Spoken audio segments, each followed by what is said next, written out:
didn't expect to be the first one in this new series. Those who know me would tell I'm very unlikely to be the first one diving into the pool, but we'll see what we do and how far we go with this. I'm Samuel, Beatrice is my wife, Isaac and Lynn. They've thoughtfully decided to wait until they hear Daddy before they go out. Why am I a Christian?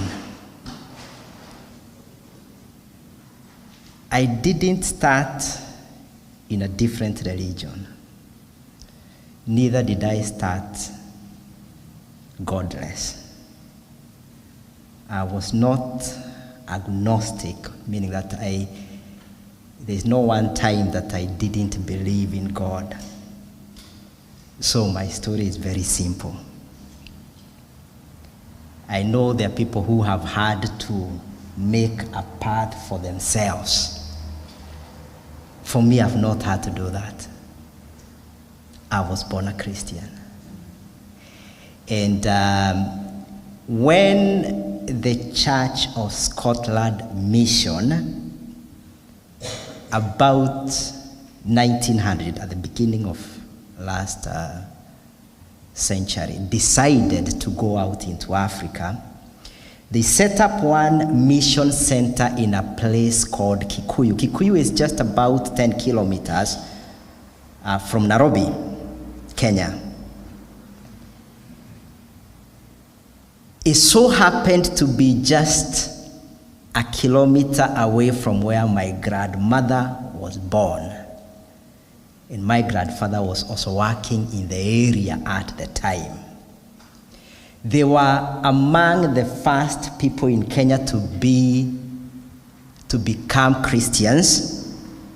Actually, they did a church wedding, which was very unusual in those days in Africa. And they became members of the church.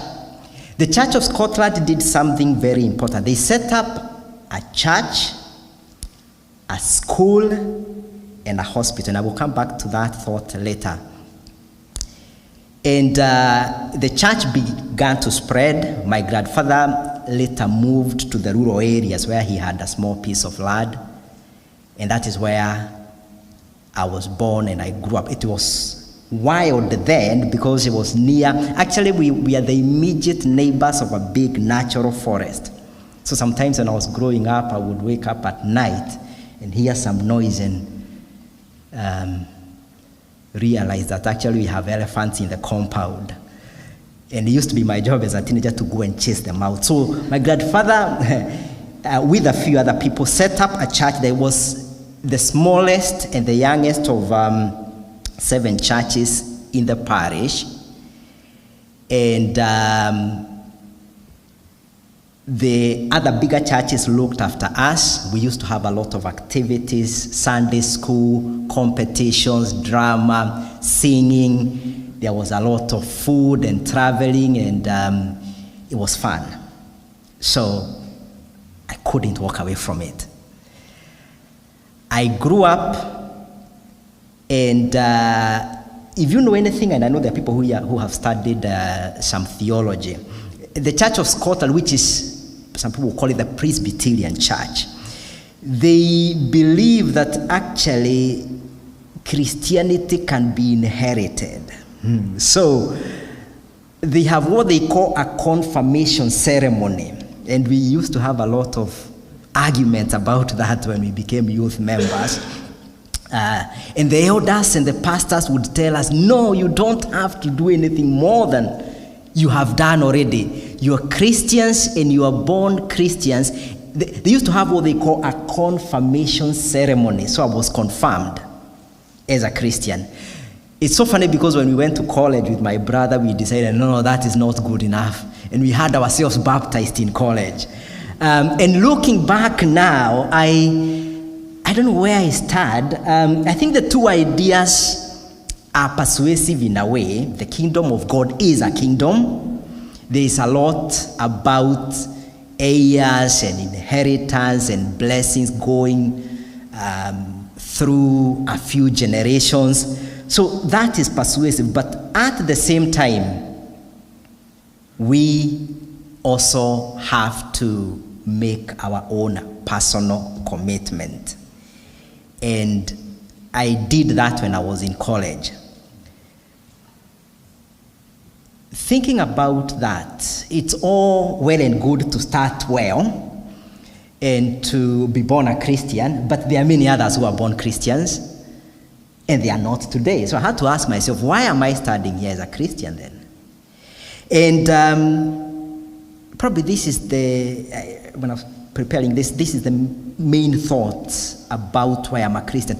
I think Christianity offers me the best philosophy of life that is all-encompassing.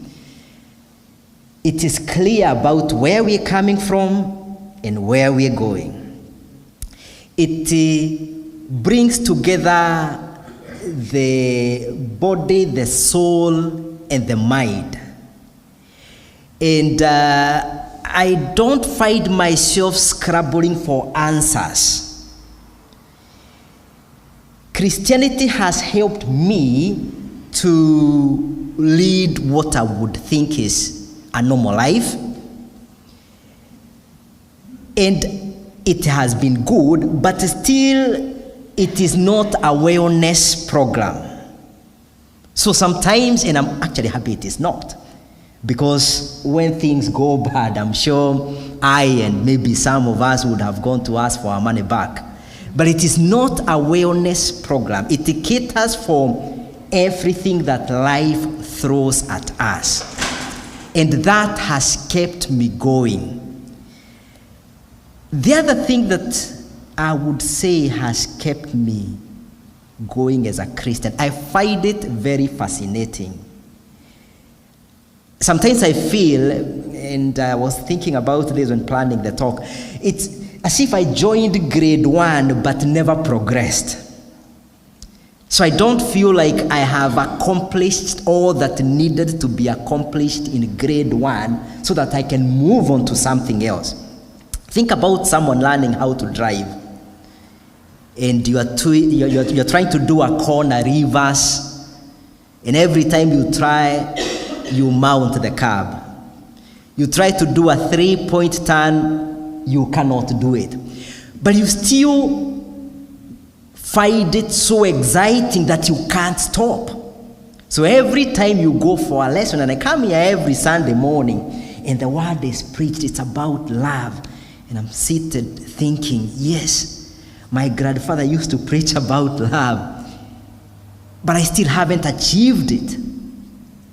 There's a lot in it. I like it, and the message is good and it is persuasive, but there's still a lot about that which I haven't achieved. So I am fascinated by it, whether it is about sharing, whether it is about community, whether it is about worship, whether it's about praying. I feel I haven't prayed enough, but I like the idea behind praying.